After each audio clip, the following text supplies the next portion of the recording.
The vibrant streets of Kijiji City are alive with the sounds of street vendors calling out to passers-by and the rhythmic beat of drums echoing from nearby markets. Kijiji is a city where tradition and modernity blend seamlessly, where towering skyscrapers cast shadows over centuries-old mud houses. It's a place where people respect their elders and embrace cultural traditions, yet the youth are eager to explore new freedoms and lifestyles. 17-year-old Amari is no different. Her heart races with excitement each morning as she steps out of her family's traditional home, located in a quiet neighborhood just outside the city center. Their house, with its vibrant murals and thatched roof, is a symbol of her family's strong connection to their cultural roots. Inside, the atmosphere is both warm and tense. Amari loves her brothers, but lately, their protectiveness has begun to feel suffocating. As she walks to school, Amari reflects on the conversation she had with her brothers the night before. Kwame, her eldest brother at 25, had once again reminded her of the family rule. No dating until you're 18, Amari. It's the way things are done here, and you will respect that. His tone was firm, leaving no room for negotiation. Jabari, her 22-year-old brother, nodded in agreement, though she could sense that he was more sympathetic to her feelings. Omar, the youngest brother at 18, was silent as usual, but she could see the discomfort in his eyes. At school, Amari's mind is far from her studies. During the lunch break, she finds her two best friends, Zuri and Nia, waiting for her under their usual tree. The schoolyard is bustling with students, but Amari is lost in her own thoughts. Zuri is the first to notice. "You've got that look again," she teases, nudging Amari with a grin. "Let me guess. It's about your brothers, right?" Amari sighs, her frustration evident. "I just don't understand why they won't let me live my life. I'm almost 18. It's not like I'm asking for much, just to date like any other girl my age." Nia, always the calm and practical one, nods thoughtfully. "It's tough, but you know how things are in families like yours. Tradition means everything to them. Maybe they're just scared of what could happen." "But it's not fair," Amari counters, her voice rising slightly. "I know plenty of girls who are dating, and their families don't make a big deal out of it. Why do my brothers have to be so controlling?" Zuri smirks. "Because they're old-fashioned, that's why. Especially Kwame. He's always been stuck in the past. Jabari's not so bad, though. I think if it were up to him, you'd be free already." As they chat, the bell rings, signaling the end of lunch. But Amari's frustration lingers, casting a shadow over her afternoon classes. Her thoughts drift to Kofi, a boy she's been secretly talking to for a few weeks. He's kind, smart, and they share a lot in common, but she knows her brothers would never approve. The thought of Kofi brings a smile to her face, but it quickly fades as she imagines what Kwame would do if he found out. After school, Amari decides to meet up with Zuri and Nia at the market. The bustling stalls are filled with colorful fabrics, handcrafted jewelry, and the tantalizing smell of grilled meat. The three girls weave through the crowd, laughing and chatting about school gossip, when suddenly, Amari spots a familiar figure in the distance. It's Kwame. Her heart skips a beat. He hadn't mentioned going to the market today, and she knows that if he sees her with her friends, talking freely about dating and independence, there will be trouble. As she tries to blend into the crowd, Zuri notices her panic. "What's wrong?" "It's Kwame," Amari whispers, glancing over her shoulder. "If he hears us talking about, I'll never hear the end of it." But it's too late. Kwame spots her and makes his way toward them. His face is stern, his stride purposeful. When he reaches them, the tension is palpable. "What are you doing here, Amari?" Kwame's voice is firm, laced with disapproval.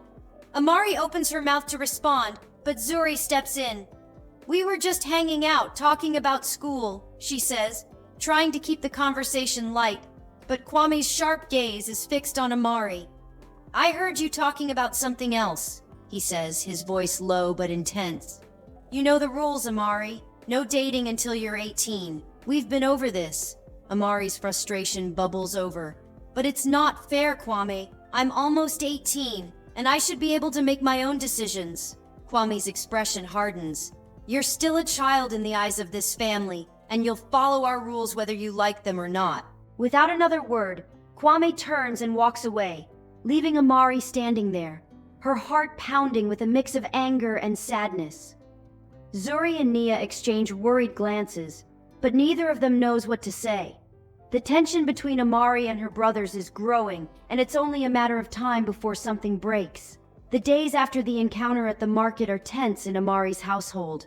Kwame's warning lingers in the air like a dark cloud, and while Jabari and Omar try to lighten the mood at home, Amari can't shake off the feeling of being trapped. At school, she keeps her conversations with Zuri and Nia low, always looking over her shoulder as if her brothers might be lurking around any corner. But today is different.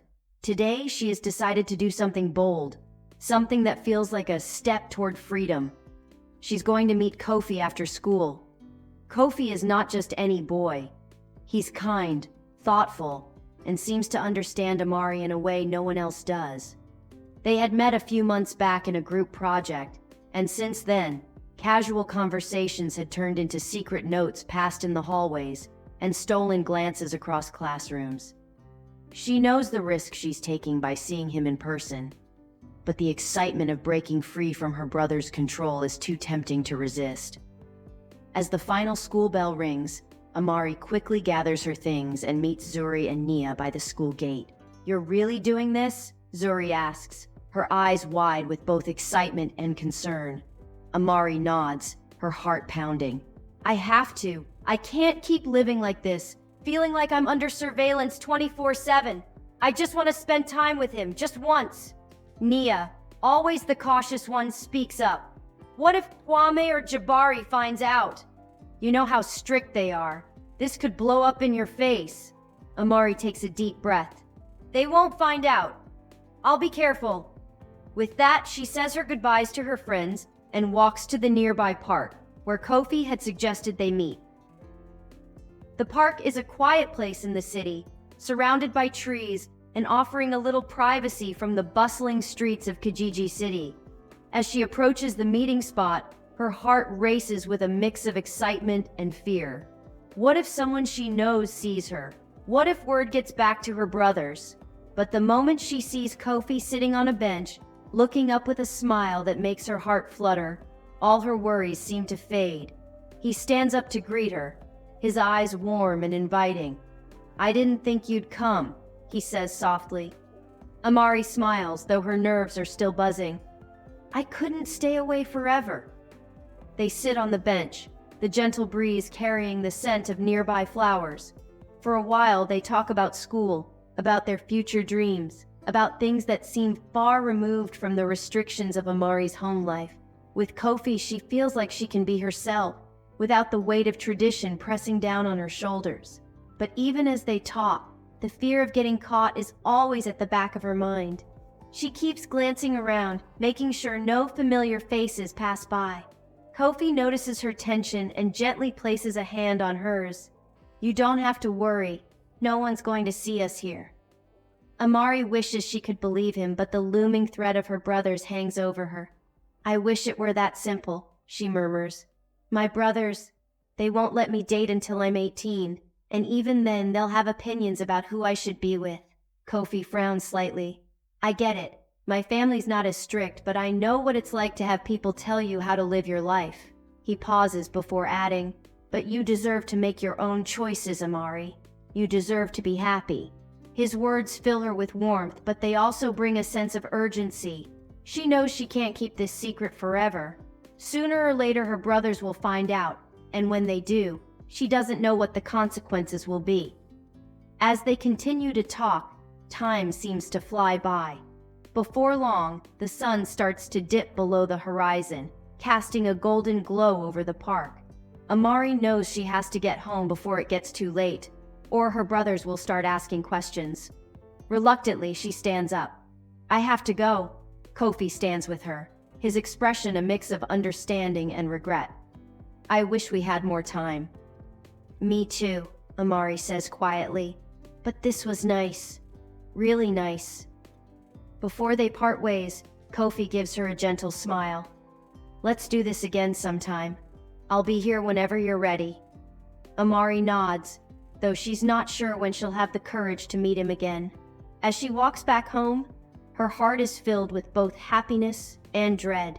Happiness from the time she spent with Kofi, but dread at the thought of what would happen if her brothers ever found out. When she gets home, the house is quiet. Kwame is out working, and Jabari and Omar are in their rooms. For now, she's safe. But as she lies in bed that night, staring up at the ceiling, she knows that she can't keep living this double life forever. The clock is ticking, and sooner or later, something is going to give. Days pass, and Amari can't stop thinking about her meeting with Kofi. She had never felt so alive, so free. Yet the fear of her brother's discovery lingers over her like a storm cloud. Though she tries to focus on school and her friendships with Zuri and Nia, her mind often drifts back to the park, to Kofi's smile, and to the thrill of having made her own choice, if only for a brief moment. One afternoon, while walking home from school, Amari's phone buzzes. She pulls it out of her pocket and sees a text from Kofi. Hey, want to meet again tomorrow? Same place? Her heart races. She hesitates for a moment, glancing around the busy streets of Kijiji City, as if someone might be watching her. But after a quick glance behind her, she smiles and replies, I'll be there. The next day, Amari slips away from school before her brothers can pick her up. She knows the risk she's taking, but the pull to see Kofi is too strong to resist. As they sit together in the park again, their conversations flow easily, like they've known each other forever. They talk about their dreams, their families, and the life they wish they could have. Kofi shares stories of his own family's struggles, how they too hold on to certain traditions, but with more flexibility than Amari's rigid household. You deserve to live your life the way you want, Kofi tells her gently. I know it's hard, but you can't let them control you forever. Amari knows he's right, but the weight of her family's expectations feels impossible to shake. Still, the more time she spends with Kofi, the more determined she becomes to carve out her own path. However, her double life starts to unravel. That evening, as Amari returns home after another secret meeting with Kofi, she finds her eldest brother, Kwame, waiting for her at the front door. His arms are crossed, his expression hard. Where have you been? He asks, his voice cold. Amari's heart sinks. She can feel her pulse quicken, panic rising in her chest. She had hoped to slip back into the house unnoticed, but it's clear that Kwame has been waiting for her. She quickly tries to compose herself. I was with Zuri and Nia. We stayed late to study. Kwame's eyes narrow. You're lying. His words are sharp, cutting through the air like a knife. I went to the school. You weren't there. Amari's stomach twists. She wasn't expecting this. Kwame has never gone so far as to check on her at school. She glances past him, hoping to see some sign of Jabari or Omar, anyone who might help diffuse the situation. But the house feels eerily silent. What's going on, Amari? Kwame presses. Who are you sneaking around with? Amari's mind races, searching for a way out of the conversation. She could deny everything or try to explain. But before she can respond, Kwame steps closer, his voice lowering. Is it a boy? The accusation hangs heavy in the air, and Amari feels cornered. Her instincts scream at her to deny it, to protect herself, but the weight of her secret feels unbearable. She hesitates, and that pause is all Kwame needs. I knew it, he mutters, shaking his head. You think you can just break the rules and do whatever you want? Amari's frustration boils over.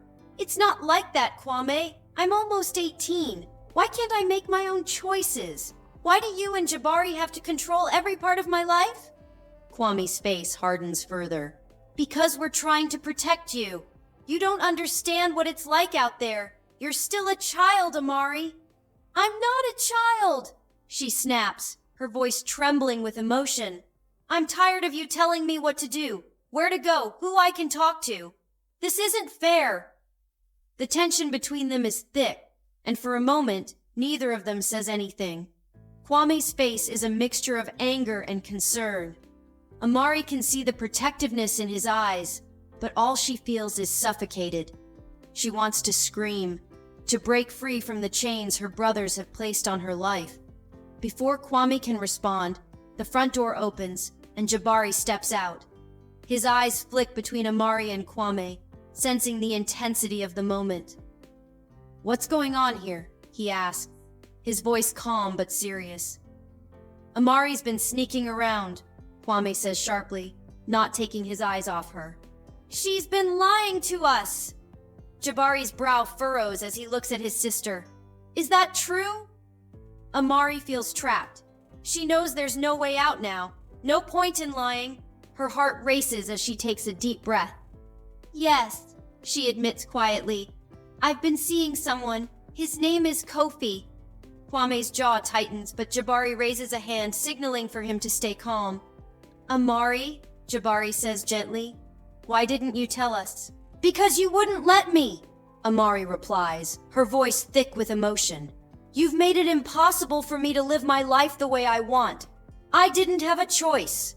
Jabari looks at her for a long moment before nodding slowly. "We'll talk about this," he says quietly, "but right now, you need to come inside. We'll figure this out together." Amari's relief is short-lived. Though Jabari's words are kind, she knows that the fight for her independence is far from over. As she steps inside the house, she can feel the storm brewing, both in her home and in her heart. Amari spent the rest of the night in her room, staring at the ceiling, her mind a whirlwind of thoughts. Kwame's harsh words echoed in her ears, and though Jabari had tried to be more reasonable, she knew the confrontation had only just begun. Her brothers would never understand how much she wanted to control her own life, to make her own choices. She wondered if they ever would. The next morning, the household was quiet, but a tension buzzed through the air like an electric current. Amari went about her morning routine in silence, avoiding Kwame and Jabari as much as she could. But it didn't take long for the inevitable to happen. As she sat down at the kitchen table for breakfast, Kwame entered the room, his expression stern. "We need to talk," he said, his voice leaving no room for argument. Amari didn't want to fight, not this early in the morning, but she knew she couldn't avoid this conversation forever. She followed him into the living room, where Jabari was already waiting, looking more serious than ever. Omar, the youngest of her brothers, was nowhere to be seen. She assumed they'd told him to stay out of it, for now. Kwame was the first to speak, his voice firm. "We thought about what you said, Amari, and while we understand you're getting older, this is not the way to go about it." Amari's heart sank. She had hoped for a moment that her brothers might listen, that they might soften, but their words felt like a wall, impenetrable. "We've decided that until you turn 18, Jabari chimed in, his tone more measured but just as unyielding. "There will be stricter rules. You're not allowed to see Kofi anymore." Amari's chest tightened. "You can't do that. I care about him and he's not a bad person." Kwame shook his head. "This isn't about whether he's a good or bad person. It's about protecting you, Amari. You're too young to understand the consequences of your actions." "I'm almost 18, she snapped, her frustration boiling over. "Why are you treating me like a child? I should be able to make my own decisions."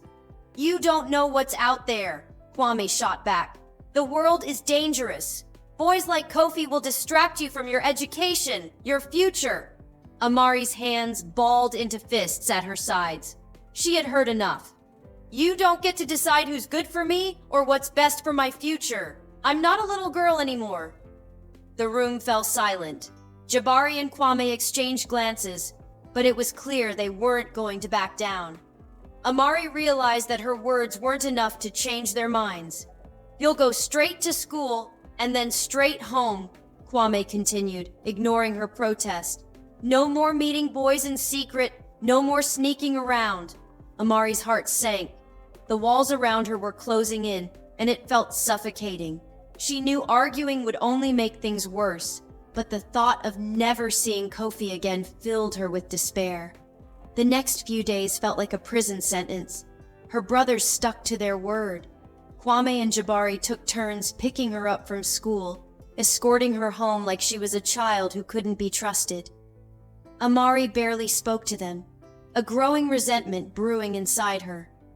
Her only solace was her friends, Zuri and Nia, who offered words of comfort but couldn't change her situation. During lunch at school, Zuri leaned across the table, her expression serious. "You can't let them control your life like this forever, Amari. What are you going to do?" Amari sighed, running a hand through her braids. "I don't know. If I see Kofi again, they'll find out. And then, who knows what they'll do?" Nia, always the more cautious one, offered a different perspective. "Maybe you should wait. Bide your time. In a few months you'll be 18, and then they won't have the same control over you." "But I don't want to wait," Amari said, her frustration spilling out. "I'm tired of waiting. I want to live my life now." Zuri nodded in understanding. "You deserve that, Amari. Maybe there's a way you and Kofi can still see each other. Secretly." Amari hesitated.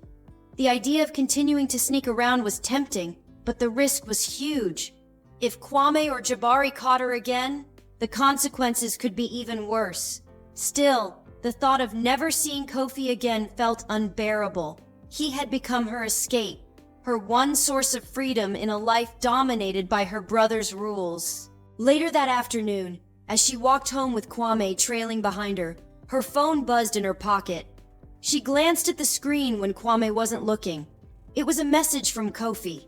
"I miss you. I want to see you. Let's meet again, just once more." Amari's heart skipped a beat. She wanted nothing more than to say yes, but the fear of getting caught weighed heavily on her. She looked over her shoulder at Kwame, who was a few steps behind her, distracted by his phone. The idea of risking everything just to see Kofi again sent a rush of adrenaline through her, but she couldn't deny the pull. That night, as she lay in bed, Amari made a decision. She wasn't going to let her brothers control her happiness any longer. She would find a way to see Kofi, even if it meant sneaking around again. But this time she would be more careful. She wouldn't get caught.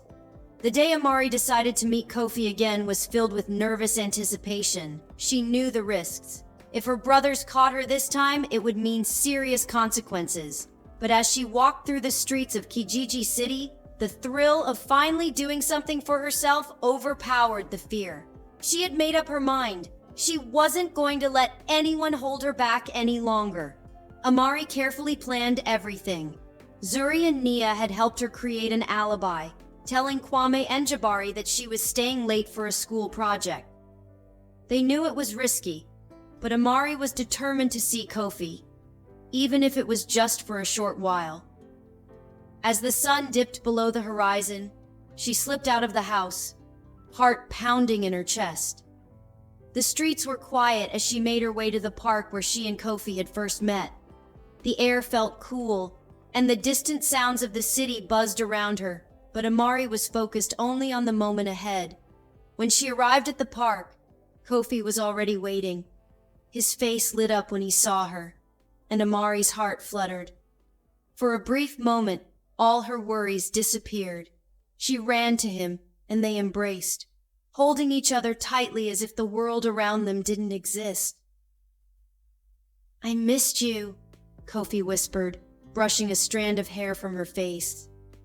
"I missed you too," Amari replied, her voice soft but filled with emotion. They sat together, talking and laughing like they always did, the connection between them growing stronger with every word. Amari felt free from the rules, from the restrictions, from her brother's watchful eyes. For the first time in a long while, she felt like herself. But the moment was fleeting. Just as they were getting comfortable, a voice called out from behind them, sharp, angry, and all too familiar. "Amari!" Amari's blood ran cold. She turned slowly to see Kwame standing a few feet away, his eyes blazing with fury. Jabari was right behind him, his face a mixture of disappointment and frustration. Kofi stood up immediately, shielding Amari, but Kwame stormed toward them, grabbing Amari by the arm. "What are you doing here? After everything we told you?" His voice was low, dangerous. Amari tried to pull away, her heart pounding. "Let go of me, Kwame! You don't get to control me like this!" Kwame's grip tightened. "You're coming home. Now!" But this time, Amari didn't back down. She had spent too long being afraid, too long living by their rules. This was her moment. She gathered all her courage, looking her brothers directly in the eyes. "No," she said firmly, her voice shaking but strong. "I'm not going with you. I'm done letting you decide my life for me." Kwame looked stunned, as if he hadn't expected her to stand up to him. Jabari stepped forward, placing a hand on Kwame's shoulder, trying to calm him down. "Amari, you're too young to understand what's best for you. We're just trying to protect you." But Amari shook her head. "I understand perfectly. I know you're trying to protect me, but this isn't protection. It's control. I'm almost 18. I deserve to make my own choices." Kwame's jaw clenched, but he didn't say anything. Jabari sighed deeply, looking between his sister and Kofi. "We're not trying to hurt you, Amari. We just want what's best." "I know," Amari replied, her voice softening. "But what's best for me is living my life the way I choose. You have to trust me." For a long moment, no one spoke. Kwame's eyes flicked between Amari and Kofi, the conflict raging inside him clear on his face. Jabari looked at his sister with concern, but there was a hint of understanding in his eyes. Finally, Kwame loosened his grip and took a step back. "You really think you're ready for this?" Kwame asked quietly, his voice strained. Amari nodded. "Yes, I'm ready."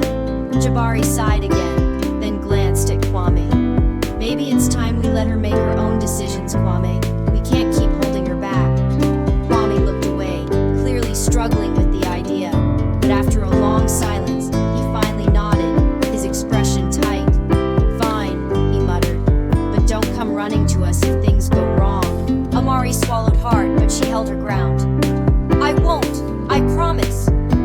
With that, Kwame and Jabari turned and walked away, leaving Amari standing in the park with Kofi. As she watched her brothers disappear into the distance,